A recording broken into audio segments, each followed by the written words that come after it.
네, 오늘 주신 말씀은 요나서 3장 10절부터 4장 4절까지 말씀입니다.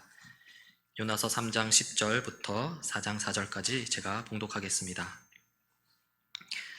하나님이 그들이 행한 것, 곧 그 악한 길에서 돌이켜 떠난 것을 보시고 하나님이 뜻을 돌이키사 그들에게 내리리라고 말씀하신 재앙을 내리지 아니하시니라. 요나가 매우 싫어하고 성내며 여호와께 기도하여 이르되 여호와여, 내가 고국에 있을 때 이러하겠다고 말씀하지 아니하였나이까. 그러므로 내가 빨리 다시스로 도망하였사오니 주께서는 은혜로우시며 자비로우시며 노하기를 더디하시며 인애가 크시사 뜻을 돌이켜 재앙을 내리지 아니하시는 하나님이신 줄을 내가 알았음이니이다. 여호와여, 원하건대 이제 내 생명을 거두어 가소서. 사는 것보다 죽는 것이 내게 나음이니이다 하니 여호와께서 이르시되 내가 성내는 것이 옳으냐 하시니라. 아멘. 예, 오늘 또 우리 교회 예배에 새로운 변화가 하나 생겼습니다. 찬양대가 앞에 나와서 찬양을 하는 것 딱 보기 좋습니다. 가능하다면 좀 많은 분이 찬양대에 참여해서 찬양을 하시길 바랍니다. 그리고 제가 이 교회에서는 다음 달부터 노타이로 하게 되는데 제가 한 주일 일찍이 지금 이렇게 죄송합니다. 오늘 너무 더워서 여러분 보시기에 넥타이를 메고 있으면 답답해 하실 것 같아서 안 메고 왔습니다. 요즘 우리나라가 이 국제 관계가 좀 복잡합니다. 후쿠시마 오염수 문제, 또 중국 대사가 좀 무리한 발언을 한 것, 그리고 미국의 인플레이션 강축법 이런 것 때문에 우리나라의 이해관계가 우리 모두의 관심사가 되어 있는데요. 그래서 우리 또 거기다가 6월은 호국 봉헌의 달이고 오늘은 또 6.25 전쟁 73번째 기념일입니다. 그래서 오늘 나라 사랑에 대해서 한번 생각해 보기로 했습니다. 거의 대부분의 사람들은 애국심이랄까요, 나라에 대한 관심이 있습니다. 그건 같은 공간에서 또 상당히 오랫동안 같이 살면은 자연히 정이 들고 또 서로를 의지하게 되니까 이건 아주 자연스러운 그런 감정이 아닌가 그렇게 생각합니다. 같은 언어, 같은 감정, 같은 경험 이런 것들이 우리를 하나로 묶고 또 서로 애착을 갖게 되는 것입니다. 특별히 요즘은 이 애국심이 나라에 대한 관심이 과거보다 더 커진 것 같아요. 과거에는 사실상 국가가 개인을 그렇게 잘 보호하지 못했습니다. 근데 지금은 개인의 안전 보장이 거의 국가에 의해서 결정이 되는 그런 상황이거든요. 그러니까 우리가 더 먹고 입고 전쟁으로부터 또 폭력으로부터 보호를 받아야 되는 그런 연약한 인간들이기 때문에, 존재이기 때문에 국가가 참 중요하다는 인식이 더 클 수밖에 없고, 그러니까 애국심이라는 게 생기는 것이 어떤 의미에서 아주 당연하다 그렇게 말할 수가 있습니다. 특별히 이제 그 나라가 약할 때 애국심이 더 강해지는 거, 그건 자연스럽다 할 수 있죠. 우리가 일본의 지배를 받았을 때, 또 강대국으로부터 서름을 당했을 때 애국자가 특별히 많이 생기지 않습니까? 그리고 사실 또 그분들을 때문에 우리가 덕을 많이 뽑고, 그래서 우리가 그분들이 재성과 목숨을 걸고 독립을 위해 싸운 것에 대해서 감사하고 기념하고 그렇게 합니다. 요즘 우크라이나 전쟁을 보니까 아무리 강한 나라라도 국민 전체가 하나로 마음이 합쳐져가 싸우지 않으면은 못 이기는 것 같아요. 우크라이나가 비교가 됩니까? 러시아에 비하면은 매우 약한 나라인데도 불구하고 저렇게 잘 버티는 걸 보면은 역시 국민들이 하나가 돼서 싸웠기 때문이 아닌가 그런 생각이 듭니다.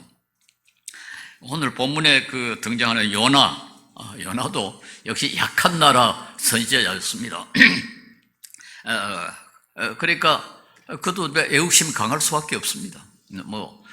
강한 나라 국민이었더라면 좀 국가에 대한 관심이 적었을는지 모르지만은 워낙 그 약한 나라였으니까. 그리고 바로 옆에 있는 그 아수리아라는 나라가 이스라엘을 가장 자주 침공하고 괴롭혔으니까 속으로 이스라엘이 좀 저희 니느웨가 아수리아의 수도였는데 아수리아나 니느웨가 망했으면 좋겠다. 뭐 속으로 그렇게 생각했을 것입니다. 뭐 우리도 그렇지 않습니까?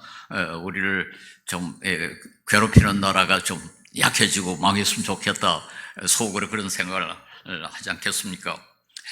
그런데 하나님이 이 요나의 생각과는 완전히 다른 아주 요나로 하여금 깜짝 놀라게 하는 그런 명령을 내리신단 말이에요. 이 요나서는 우리를 놀라게 하는 게 많다, 그렇게 주석가가 썼는데요. 사실은 그 요나서는 좀 특별한 그런 책입니다. 우리 요나가 생각하는 거, 우리가 보통 생각하는 거하고는 전혀 다른 그런 하나님의 뜻이 나타나니까 놀랄 수밖에 없죠. 사실은 뭐 요나서뿐입니까? 성경 전체가 우리를 놀라게 한다, 그렇게 말해도 괜찮겠습니다. 저희 그 박사학위 논문을 지도한 반퍼슨 교수라는 분이 책을 작가는 팸플렛을 하나 썼는데 책 이름이 놀라게 하시는 하나님, 그런 책을 썼어요. 하나님은 우리 생각하고 전혀 다르고, 하나님은 우리를 훨씬 초월하시기 때문에 우리를 놀라게 할 수밖에 없다. 그러니까 놀라게 하시는 하나님. 저도 이걸 아주 제가 나는 누구인가 하는 책에 그걸 굉장히 강조를 했습니다. 성경이 하나님의 말씀이라는 것을 증거하는 여러 가지 방법이 있겠습니다만, 저는 성경은 우리를 놀라게 한다. 놀라게 한다는 말은 우리 인간이 생각하는 것하고는 전혀 다른 그런 것을 가르치고 보여주기 때문에 놀라게 한다, 그렇게 말할 수 있지 않겠는가 합니다. 제가 전에 한번 예를 든 것 같습니다만, 제가 고등학교 다닐 때 어떤 시골 전도사님이 우리 교회에 와서 설교를 하시는데, 그분은 자기가 그 성경을 얼마나 좋아하고 성경 말씀이 얼마나 그에게 참 달고 좋은가 하는 걸 말하기 위해서 하는 소리가, 자기는 성경을 읽으면서 계속 무릎을 치면서 읽는다, 이제 그럽니다. 그러면서 하는 소리가, 하나님의 생각이 어떻게 내 생각하고 그렇게 같은지 너무 놀라서, 그러면서 무릎을 치면서 읽는다.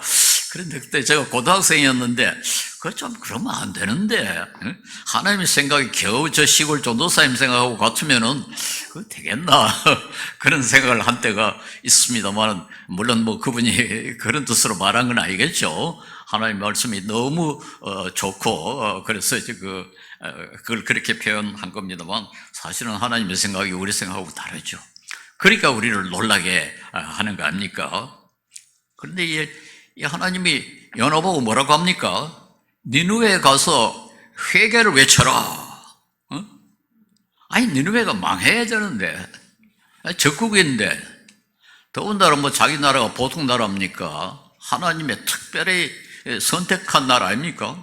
그런 나라를 괴롭히는 아수리아, 그 나라의 수도 니느웨가 망했으면 좋겠는데, 하나님이 거기 가서 회개를 외치라고 명령을 하시는 말이에요. 그러니까 요나가 뭐 깜짝 놀란 거죠. 말하자면 요나의 애국심, 우리 모두가 가지고 있는 애국심에 완전히 반하는 그런 명령을 하신 겁니다. 그러니까 요나가 안 되겠다, 난 그거 죽어도 못하겠다. 그래가 어떻게 합니까? 도망쳐야 되겠다. 그래가지고는 니느웨로부터는 가장 멀리 떨어진 곳에 가야 되겠다. 그게 이제 그 다시스라고, 뭐지, 요즘 스페인이라고 그럽니다. 확실치는 않지만 학자들은 이게 뭐 스페인일 것이다 그러는데, 스페인으로 도망을 쳐야 되겠다. 그러니까 그 시도를 했는데 결국 못 가지 않습니까? 하나님이 기어코 붙잡아가지고는 그 니느웨에 갈 수밖에 없었습니다. 그래 가서 이제 회개를 외치는데, 회개하라 그렇게 했겠죠. 그러나 속으로는 회개 알아서 안 했으면 좋겠다. 회개하라! 그러니까 안 했으면 좋겠다. 이런 식으로 했을 거 아닙니까? 그 무슨 마음에 내키는 말을 해야 되는데, 전혀 마음에 내키지 않은 그 말을 하려니까 얼마나 힘들었겠습니까? 그런데 또 놀라운 것은 아니, 너네가 또 회개를 해버린단 말이에요. 아니, 그 속으로 안 했으면 좋겠고, 불이 내려가지고 다 타버렸으면 좋겠다. 그런 생각을 하는데, 아니, 또 하나님은 놀라게 하셨지만은, 니누에도 이 요나를 놀라게 한단 말이에요. 아니, 갑자기 이 니누에가 회개를 했습니다. 그러니까 요나가 기뻐하지 않고 화가 잔뜩 났습니다. 그런데요, 이 요나는 끝까지 회개하지 않죠. 하나님하고 동의하지 않았어요. 하여튼 구약 선지자 가운데 아주 독특한 선지자입니다. 아니, 그만큼 하나님이 고생을 시켰으면 고래 뱃속에 들어가게 하고 그렇게 풍랑을 만나게 하고 그렇게 했더라면 좀 바꿔야 될 텐데 끝까지 보면 요나는 난 하나님 뜻하고 동의하지 못한다. 그러니까 요나의 애국심은 아주 대단했습니다.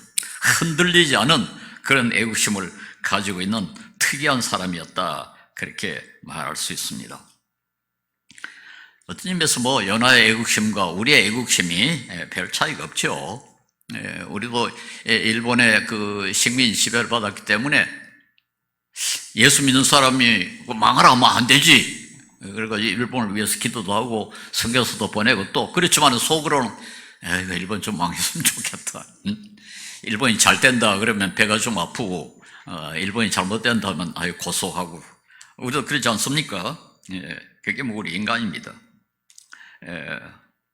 그리고 일본이 독도를 자기 땅이라고 그러니까 우리가 너무 화가 나가지고 독도는 우리 땅하고 고함을 지르고 그렇게 하지 않습니까? 그런데 사실 이제 조금 더 따져보면은 이런 그 감정적인 애국심, 우리가 다 그런 애국심을 가지고 있습니다. 이 감정적인 애국심. 연하가 또 그렇죠. 근본적으로 따져가지고 나라를 사랑하는 게 아니라 우선 감정적으로 기분이 나쁜 거죠.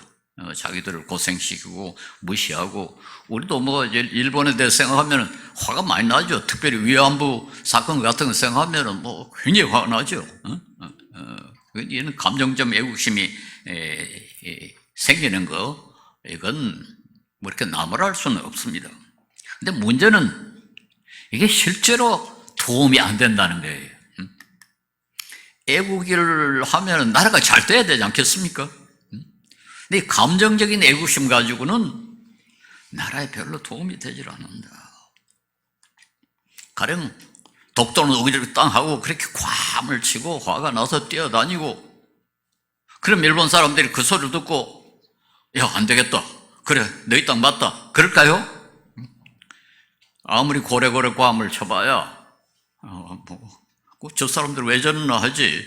그 때문에 우리나라에 무슨 나라가 강해지고 일본이 약해지고 일본이 양보하고 그럴 가능성은 거의 없습니다. 그보다는요, 독도는 우리 땅이라고 괌치기보다는 길에 쓰레기 하나 안 버리는 게 훨씬 더 강한 애국심입니다. 이런 감정적 애국심, 연하도 그런 애국심을 가지고 있고 우리도 그런데요. 조금이라도 우리나라가 더 강해지고 더 튼튼해지는데 도움이 되는 애국심이라 그게 진짜 애국심이지 감정적인 애국심 가지고는 전혀 도움이 안 됩니다. 저는 어딘가 글을 한번 쓴 일이 있습니다만 일본에 대한 적대감 이걸 마치 이 메기처럼 미꾸라지 밭에 메기처럼 이용을 해라. 말하자면 그 애국심을 나라에 실제로 도움이 되도록 행동하는데 자극으로 이용을 해야지 단순히 그저 미워하는 거 가지고는 나라에 별로 도움이 안 된다. 예를 들어서 한 가지 거짓말 안 하는 거. 이게 엄청나게 큰 애국심입니다. 제가 구태 거짓말을 제가 언급하는 이유는 바로 이제 도산 안창호 선생이 우리나라가 일본에 수모를 당했을 때 말씀했던 것이 그 생각이 나서 그렇습니다. 도산 선생은 아주 유명한 말이죠. 거짓이여, 너는 나의 나라를 죽인 원수로구나. 군부의 원수는 불공대천이라 했으니 내 평생에 죽어도 거짓말을 아니하리라. 군부는 물론 임금과 아버지요. 불공대천이라는 말은 같은 하늘을 섬길 수 없다. 그런 뜻입니다. 그러니까 우리나라가 일본에게 빼앗긴 이유는 거짓말 때문이다. 그러니까 거짓말은 인간과 아버지의 원수다.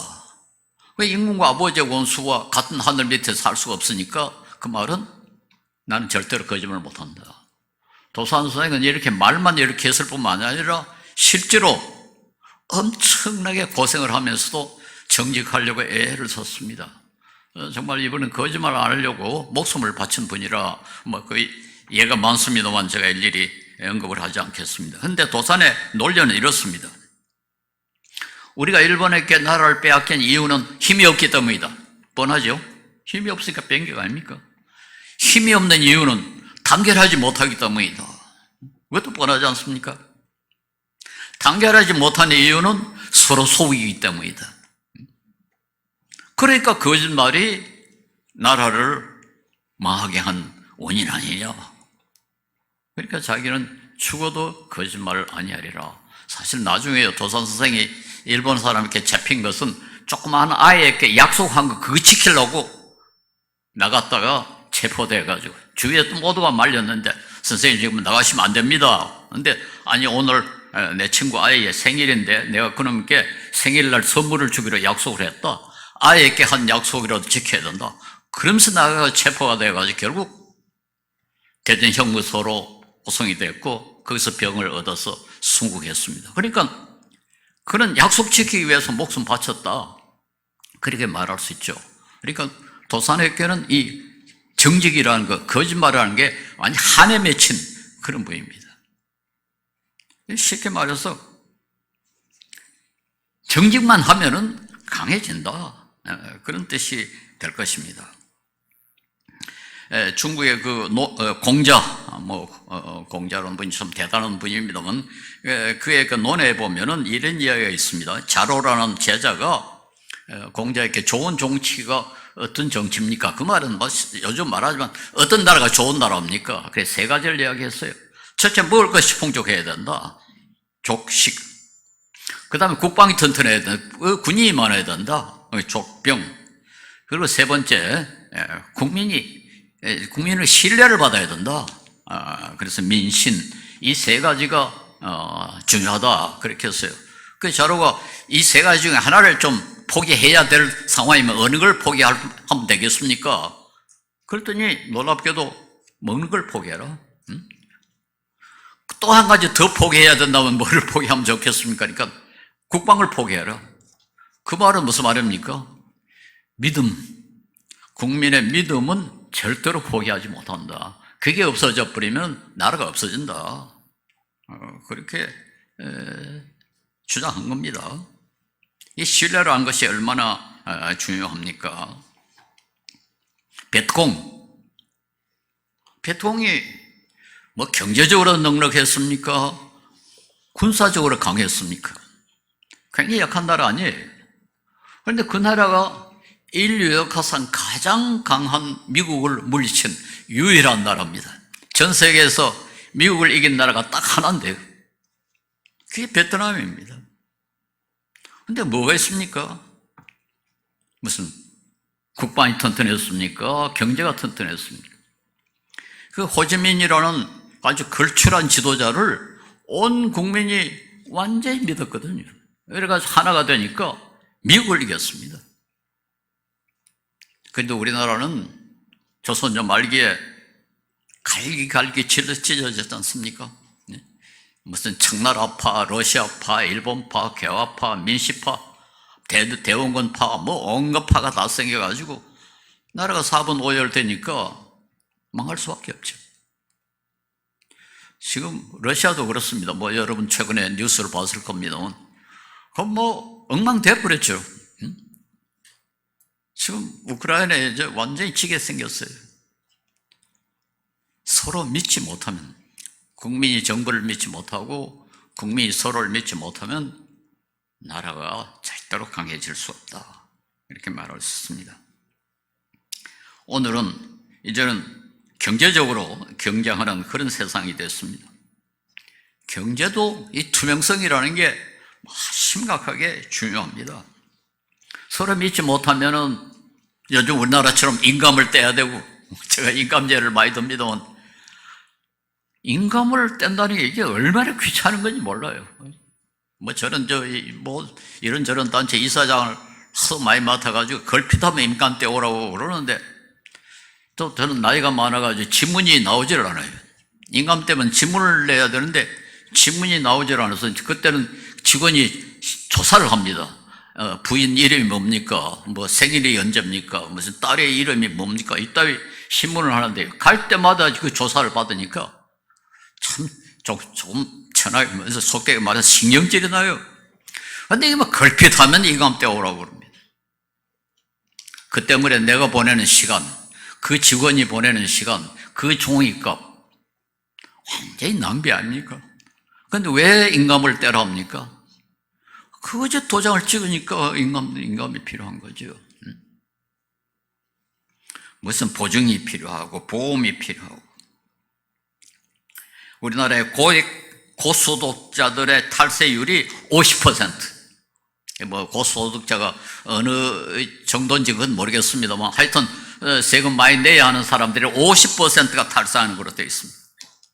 보험 사기는 일본이 1%, 영국이 4%인데 우리나라는 6%, 지금 자꾸 늘어나고 있습니다.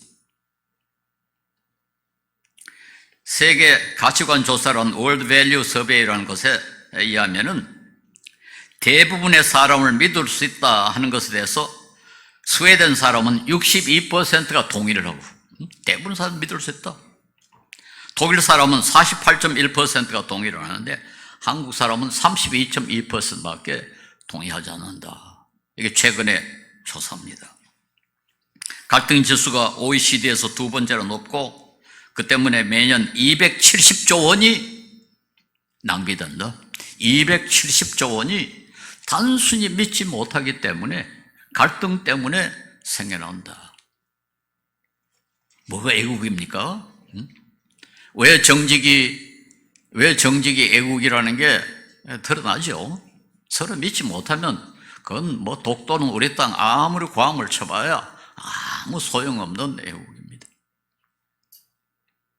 그래서 이제는 우리나라를 정말로 사랑하는 사람이면 정직해야죠. 그리고 그게 바로 성경이 요구하는 거 아닙니까? 성경은 우리가 복음의 증인이기 때문에 증인에게 가장 중요한 것은 믿을 수 있어요. 증인이 거짓말을 하면은 그 위증, 그건 아무 소용없는 증인입니다. 그래서 성경은 가령 사도들을 부활의 증인, 사도의 가장 중요한 역할은 증인이 되는 겁니다. 복음의 증인, 부활의 증인이 되는 겁니다. 고린도전서 4장 2절에 관리인에게 요구되는 것은 신실성입니다. 이게 관리인, 옛날 번역에 맡은 자, 복음을 맡은 자에게 요구되는 것은 충성이니라 그렇게 번역이 되는데, 이 충성이란 말은 원어로 피스토스라고 신실성이고, 이 신실성은 하나님의 특징으로 되어 있습니다. 보면은 하나님의 신실하심이 여기는 다 나와 있질 않네요. 어디 뭐가 좀 잘못 갔는데, 제가 좀 성경 구절을 다 거기다 표현을 해놨는데, 하여튼 고린도전서 1장 9절, 10장 13절, 고린도후서 2장 18절 모두 하나님은 신실하시다. 하나님은 신실하시다. 하나님은 한번 약속하신 것을 어기지 않는다. 하나님은 거짓말하지 아니하신다. 그러므로 그리스도를 따르는 사람은, 하나님을 믿는 사람의 제1덕목은 신실한 거다. 그 말은 무슨 말이 되겠습니까? 참 그리스도인은 애국자가 될 수 있다. 우리나라가 정말로 튼튼한 나라가 되려면 서로 믿을 수 있어야 되고, 서로 믿을 수 있으면 정직해야 되고, 그런데 그리스도인들은 정직해야 하는 게 너무 당연하기 때문에 신실한 그리스도인들은 애국자가 될 수 있다. 그렇게 말할 수 있습니다. 제가 이 80평생에 하나 얻은 결론은요, 우리나라가 아무리 이렇게 좀 부정직한 사람들이 많고 속이는 경우가 많아도요, 정직하니까 성공하더라. 그건 확신이 있습니다. 제가 이 세물 호스피스 또 미랄 복지법인 기아대책기구 이사장을 하면서 돈을 많이 만지는 곳입니다. 거기 기부를 받아가지고 운영하는 곳이니까.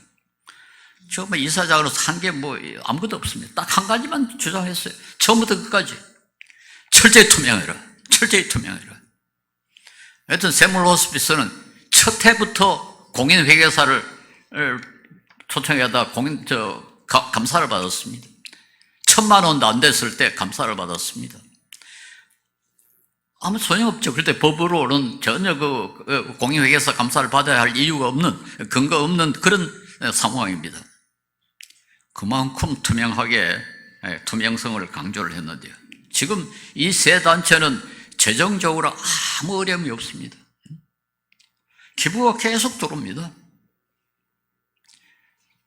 2주일 전에, 지난주일입니까? 지난주일에 우리 미랄 복지법인은 그 미랄 음악회라는 걸, 미랄 콘서트라는 걸 했는데 하루 저녁 콘서트에 5억이 기부가 됐습니다.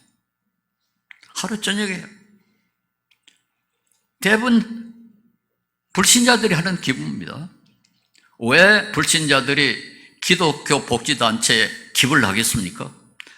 아무 이유가 없습니다. 돈 낭비하지 않는다. 저 단체에 돈을 맡기면은 돈이 낭비되지 않는다. 그걸 아니까 그렇게 하죠.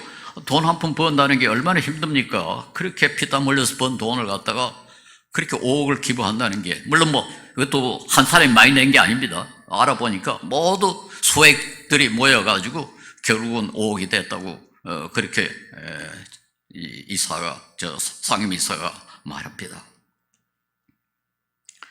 물론 정직이 유일한 애국은 아닙니다. 우리가 공정하게 판단하고 행동하는 것도 애국이고, 질서를 지키는 것도 애국이고, 쓰레기를 줄이는 것도 애국이고, 환경을 아끼는 것, 에너지를 절약하는 것,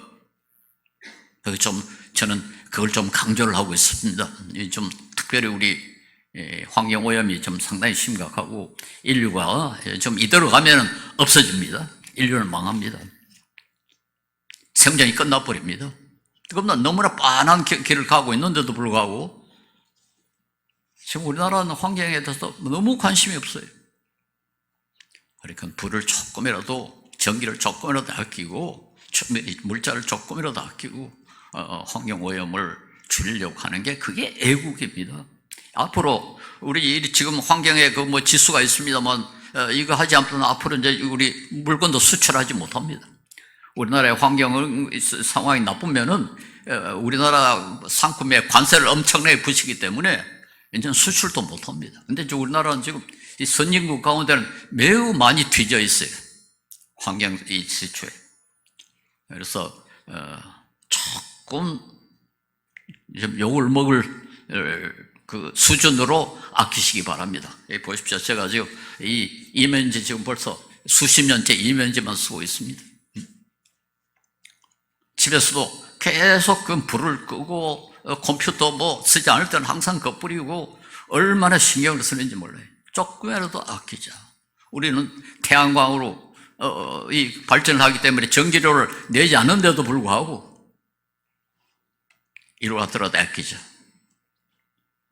그게 애국 아닙니까? 그게 애국. 독도는 우리 땅과 과암천사에서 애국이 되는 게 아닙니다. 법 지키고 조금이라도 우리나라를 강하게 하는데 도움이 되는 일을 하는 것이 애국이라고 생각합니다. 그런데 이건 뭐 우리가 상식적으로 이야기하는 거고, 오늘 본문에 보면은 이 노아의 애국, 노아가 아닙니다. 요나의 애국입니다. 이게 요나는 하나님의 그 생각하고 너무 다릅니다. 요나는 하나님이 자기 나라만 사랑하는 줄로 알았어요. 그러니까 자기 나라를 사랑하는 것이 곧 하나님의 명령을 따르는 건 줄 알았는데, 특별히 서민이니까요. 그런데 보니까 그렇지 않더라. 하나님은 이스라엘만 사랑하는 게 아니고 결국 아수리아도 사랑하시더라. 그걸 안 거예요. 그런데 요나는 그걸 도저히 용납 못합니다. 어떻게 하나님이 아수리아를 사랑할 수 있느냐? 어떻게 니느웨 사람을 구원할 수 있느냐? 그건 말도 안 된다. 우리가 적어도 서민인데. 사실 이 신약 성경을 보면요, 바울 사도는 이방인의 선교사 아닙니까? 그러면서도 보면 로마서에 보면 3번이나 자기가 이스라엘을 얼마나 사랑하는가 하는 것이 간접적으로 나와 있습니다. 근데 그 이유는 우리처럼 단순히 그저 우리나라이기 때문이 아니라 복음을 준비한 나라고, 계명을 받은 나라로, 하나님의 택하심을 받은 백성이기 때문에 이스라엘을 사랑하는 거로 그렇게 되어 있습니다. 그러니까 연하도 이스라엘은 보통 나라가 아니지 않느냐. 그런데 그 하나님의 나라를 하나님의 이 선민을 갖다가 괴롭히는 아수리아는 망해야 되는데 하나님이 구하시겠다니까 도저히 이해를 못합니다. 4장 2절에 보십시오. 아주 참 기가 차는 구절입니다. 주님, 내가 고국에 있을 때 이렇게 될 것이라고 이미 말씀드리지 않았습니까? 이게 항의하는 거죠. 하나님이 이런 분이라는 걸 내가 알긴 알았습니다. 근데 그게 잘못됐습니다. 그 말이에요. 하나님이 그런 분이라는 게 사실이 그게 하나님 잘못된 거 아닙니까? 그러면서 그 다음에 하는 말이 뭡니까? 내가 서둘러 스페인으로 달아난 것도 바로 이것 때문입니다. 하나님이 워낙 잘못하시니까, 나에게 워낙 잘못된 걸 명령하시니까 내가 견딜 수 있습니까? 그러니까 내가 스페인으로 도망치라는 거 아닙니까? 이제 이렇게 좀 항의하는 거죠. 하나님은 은혜로우시며 자비로우시며 좀처럼 노하지 않으시며 사랑이 한없는 분이라서 내리시려던 재앙마저 거두실 것을 내가 알고 있었기 때문입니다. 그러므로 내가 도망쳤습니다. 그 말은 무슨 말입니까? 말도 안 되는 소리 하지 마십시오. 어떻게 그럴 수가 있습니까? 요나는 이걸 굽히질 않아요. 끝까지 지금 이 주장을 펴고 있습니다. 왜 이스라엘만 사랑해야지 니느웨를 사랑하십니까? 말도 안 되는 그런 명령을 왜 나한테 합니까? 그러니까 내가 도망치려고 한 거 아닙니까? 이렇게 항의를 합니다. 예, 우리 기독교는 그런 종교죠. 그러므로 우리를 놀라게 합니다. 기독교는 소위 코스모폴리타니즘이라고 모든 민족을 다 사랑하는 그걸 가르치는 종교입니다. 제가 한 말씀 드렸습니다만 서양에서는 그 의로운 전쟁 이론이라는 이론인데, 전쟁은 사람을 죽이는 건데 그리스도인들이 과연 전쟁에 참여할 수 있느냐, 이건 적지 않은 문제죠. 그래가지고 이 문제를 고대 철학자 아리스토텔레스가 처음으로 언급을 했고, 전쟁 이론이라는 걸 만든 사람은 치체로라고 로마의 철학자입니다. 그런데 그분이 보면 이런 전쟁은 우리가 참여할 수 있다. 제1항목이 뭔가 하니까 조국을 위한 전쟁. 조국을 위한 전쟁이면은 참여할 수 있다. 그런데 기독교인들도 그 뒤에 이 문제에 대해서 관심을 쓰지 않을 수가 없죠. 이게 가장 관심을 많이 쓴 분이 아우구스티누스 5세기 기독교 신학자, 그리고 나저 토마스 아퀴나스라고 천주교의 아주 유명한 신학자입니다. 이 두 분이 이 의로운 전쟁 이론을 제시하는데요, 놀랍게도 그분들의 그 주장에는 그 조항이 없어요. 조국이 전쟁에 관계에 대해서는 조국을 위해 싸운다는 구절이 없어요. 그게 참 놀랍죠. 그것이 바로 성경이 연어와 다른 점입니다. 하나님이 연어와 다른 점, 성경이 우리와 다른 점이라 말할 수 있습니다. 그러므로 그리스도인들은 결코 배타적으로 우리만 잘 살고 우리만 강해져야 된다, 그런 애국은 옳지 않습니다. 성경적인 애국은 아닙니다. 저는 백범일지, 김구 선생의 백범일지를 읽으면서 아주 놀라운 구절을 발견했어요. 그분이 우리나라가 약해가지고 그렇게 고생을 많이 하신 분이 뭐라고 생각하니까, 우리나라는 앞으로 강한 나라, 부한 나라가 되기보다는 문화대국이 됐으면 좋겠습니다. 그런 구절이 있어요. 저는 아주 감명을 받았습니다. 웬만하면 우리가 그만큼 힘이 없어가지고 일본에 그렇게 소모를 당했으니까 우리나라가 군사적으로 강한 나라가 됐으면 좋겠습니다. 그렇게 할 만하지 않습니까? 그런데 그게 아니에요. 문화대국이 됐으면 좋겠다. 그 문화대국이 뭡니까? 뭐 좋은 시도 쓰고, 좋은 음악, 좋은 그림, 좋은 무용, 이런 것에 우리가 좀 앞장섰으면 좋겠다. 대단하죠. 참 존경스러운 그런 말씀이었습니다. 제가 이 동덕여대 총장으로 있을 때 일본의 오차노 미즈 대학이라고 여자 대학인데요. 그 자매 결렬을 맺어가지고 한번 일본에 갔습니다. 그래서 총장하고 같이 식사를 하는데 제가 그렇게 이야기했어요. 앞으로 우리 한국과 일본은 경제적으로 군사적으로 싸우지 말고 경쟁하지 말고 문화적으로 경쟁합시다. 그랬더니 그 총장이 그렇게 좋아합니다. 그렇다. 우리가 문화적으로 경쟁하자. 경쟁은 뭐 그 자체가 나쁜 건 아니니까요. 서로 경쟁해가지고 서로 발전할 수가 있으니까. 예, 우리나라가 요즘 문화적으로 조금 그래도 두각을 나타낸 것은 참 감사한 일이에요. 예. 근데 요즘 또 뭐 무기도 잘 만들어가지고 판다 그러니까 이걸 좋아해야 할지 싫어해야 할지 지금 조금 헷갈립니다. 뭐 경제적으로는 덕이 되겠지만은 그보다는 참 문화적으로 세계에서 뛰어난 나라, 그런 나라가 됐으면 좋겠어요. 민주주의가 앞장선 나라. 제가 오늘 아침에 어느 통계를 보니까 우연히 좀 연구의 어느 기관이 조사해 보면 한국은 세계에서 그 최고 민주주의에 가장 뛰어난 나라들 거기에 들어가 있어요. 아시아에서는 그래도 세 나라뿐입니다. 일본, 대만, 한국 세 나라만 거기에 들어가 있어요. 그런데 그게 보니까 미국은 우리보다 한 단계 낮아요. 참 대단하죠. 우리가 미국보다 더 민주적인 나라가 됐다. 참 감사한 나라죠. 감사한 일이죠. 이게 애국입니다. 네, 그래서 우리나라를 어떻게 하면 좀 더 민주적이다. 그런데 대만은 세계에서 8번째로 민주적이 돼 있고 일본은 18번째인데 우리는 24번째예요. 그래서 속으로 왜 이렇게 일본보다 대만보다 우리가 덜 민주적이냐? 여러 가지 그 생각을 해봤는데 역시 여성의 위치, 남녀 차별이 우리나라가 너무 강하다. 아직까지 그게 제대로 지금 되어 있지 않다 하는 것이 생각났습니다. 우리나라도 옛날에 여자 대통령이 나왔는데 대만은 지금 여자 대통령이 지배하고 있지 않습니까? 어쨌든 북한은 세계에서 2번째로 비민주적인, 아프가니스탄 다음에 그다음 북한이 들어가 있어요. 북한에 대해서 우리가 어떻게 해야 되겠습니까? 통일이 돼야 되는데 뭐 때문에 통일을 해야 되느냐?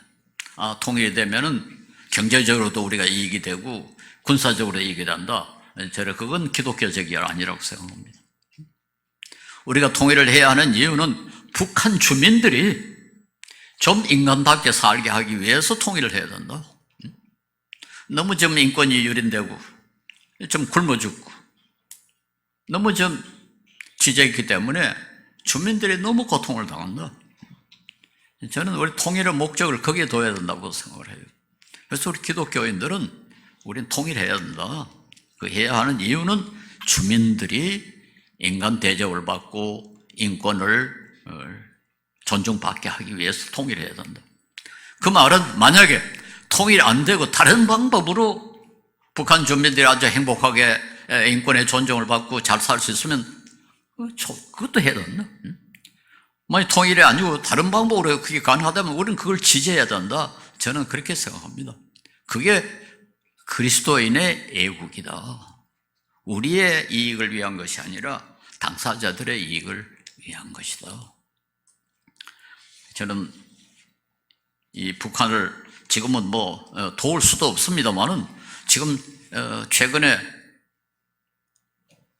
굶어 죽는 사람이 그렇게 많이 생겼다고 그럽니다. 예전에 비해서 약 3배나 많은 사람이 굶어 죽는다고 그렇게 지금 나왔다는데 이걸 어떻게 해야 할지를 모르겠습니다만 가능하면은 좀 먹일 수 있도록 뭐 수단과 방법을 가리지 않고 저는 북한에 식량을 보내가지고 우선 먹을 수 있도록 해야 된다. 그런 주장을 합니다. 우리가 살이 남아가지고 쥐가 다 먹는다고 야단을 부르는데 그걸 좀 북한에 보낼 수 있어야 되지 않나, 그런 생각을 합니다. 그리고 우리나라에 와 있는 이 탈북민들에 대한 우리의 관심이 너무 약해요. 아니, 북한을 우리가 돕지 못하니까 남한에 도망쳐온 북한 주민들이라도 좀 우리가 적극적으로 도와야 되지 않나, 그런 생각을 합니다. 동독을 서독이 도왔는데요. 물론 그 전통이 다르니까 그렇습니다만, 서독 정부는 동독에 직접적으로 돈을 보내지 않고 서독 교회에 돈을 줬어요. 그래서 서독 교회가 동독 교회에다 돈을 보냈습니다. 그 돈이 일반 주민들에게도 들어간 거죠. 그런데 그 돈의 일부가 그 독재자들의 호주머니에 들어간다는 걸 서독이 다 알았어요. 알면서도 계속 돈을 보냈습니다. 그게 결국 독일 통일에 아주 크게 공헌을 했다는 거거든요. 그래서 우리 그리스도인들은, 한국의 남한의 그리스도인들은 우선 굶는 사람 먹이는데, 특별히 바로 옆에 있는 북한 사람들을 먹일 수 있도록 온갖 노력을 다 기울여야 되지 않겠는가, 그런 생각을 합니다. 만약에 어떤 사람이 헐벗고 굶주리는데 우리는 잘 먹고 잘 살면서 그 사람들에게 도움을 주지 아니하면은 우리가 드리는 예배를 과연 우리 하나님이 기뻐하시겠는가? 이사야서 1장을 읽어보면은 우리 하나님은 그런 예배는 안 받으실 것이다, 그렇게 우리가 결론을 내릴 수가 있을 것입니다. 그래서 우리의 애국이라는 게 뭐냐, 연하처럼 우리만 잘 먹고 잘 살면 된다, 그게 애국이 아니고 하나님의 뜻에 따라서 우리가 다른 나라를 도울 수 있는 나라로 만들어 주십시오, 그게 그리스도인의 애국이 아닌가 생각합니다. 그래서 우리 감사하게도 그래도 어려운 나라를 돕는 한국 기독교가 상당히 좀 앞장서 있습니다. 그 참 감사한 일이고, 또 북한의 원조에서는 우리 기독교인들이 거의 절반 이상 그 감당했다는 거, 그건 우리 교회가 그래도 잘한 일이 아닌가, 그렇게 생각합니다. 우리나라에 와 있는 외국 근로자들 좀 올바로 돕는데도 우리가 좀 관심을 쓰자, 그걸 좀 강조를 하고 싶습니다. 자, 연화와 같은 애국이 아니고 연화를 놀라게 하신 그 하나님이 명령하신, 하나님이 가르치신 애국을 함으로 우리 참 그리스도인이 되면은 참 애국자가 되는 그런 결과를 맺도록 우리 노력해야 된다. 그래서 이제 복운의 달에, 나라를 생각하는 달에 우리가 좀 진정한 애국자가 될 수 있도록 우리 노력했으면 좋겠습니다. 기도하겠습니다. 거룩하신 주님, 주님의 그 위대하심, 오늘 말씀을 통해서도 저희들이 배웠습니다. 주님의 저희들이 참 연약하고 부족하고 너무 자신만 생각하는 부족한 존재들이지만은 주님의 그 위대한 모습 조금이라도 우리가 배울 수 있게 하시고 실천할 수 있도록 우리에게 힘을 주시고 우리에게 지혜를 주시고 특별히 의지를 허락하여 주시옵소서. 한국의 그리스도인들이 참으로 주님께서 기뻐하시는 진정한 애국자가 되게 하시고 이 나라를 주님께서 축복하여 주셔서 참으로 다른 나라를 돕고 모든 사람의 인권을 존중받으며 모든 사람의 그 생존을 돕는 그런 나라로 주님께서 키워 주시옵소서. 예수님 이름으로 기도합니다. 아멘.